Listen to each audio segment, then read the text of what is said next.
Immigration শেষ করে 8 নম্বর luggage belt থেকে বিমান বাংলাদেশ এয়ারলাইন্সের এই কুয়ালালামপুর ফ্লাইটের লাগেজগুলো দেওয়া হবে। আমি এই মুহূর্তে লাগেজ বেল্ট এরিয়াতে চলে এসেছি এবং দেখাবো কত মিনিটে আমরা লাগেজটি পেলাম।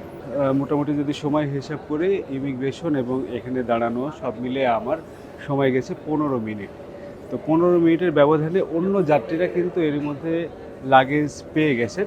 আজকে কি সত্যি এত দ্রুত পাওয়া গেল? মানে এর আগে তো কখনো চিন্তা করিনি। জি জি জি, আসলে দ্রুতই পাওয়া যাচ্ছে আর কি। আচ্ছা। দেখছি তো অটোমেটিক বেল ঘুরছে আর কি, হয়তো আমি একটু পরে পাচ্ছি কিন্তু সবাই তো দেখছে। হ্যাঁ, মানে এই ফ্লাইটের প্রথম ব্যাগেজটা তো দেওয়া হয়ে গেছে। জি জি জি জি, আমাদের আসার আগেই আর কি অলরেডি মাল এখানে এসে ঘোরা শুরু করেছে। আমরা ইমিগ্রেশন পার হইয়া 10 মিনিটের মধ্যে পাওয়া গেছে। সব প্লেন থেকে নামার হ্যাঁ, পর নামার মানে ইমিগ্রেশন পার হওয়ার পর এর আগে পাই নাই, এই প্রথম পাইলাম। কখন ফার্স্ট। পেলেন?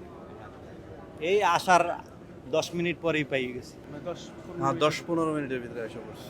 সর্বোচ্চ 10-15 মিনিটের হ্যাঁ, ব্যবধান আগের পাওয়া থেকে অনেকটা বেটার। আগে তো আপনার 20 মিনিট 25 মিনিট লাগতো।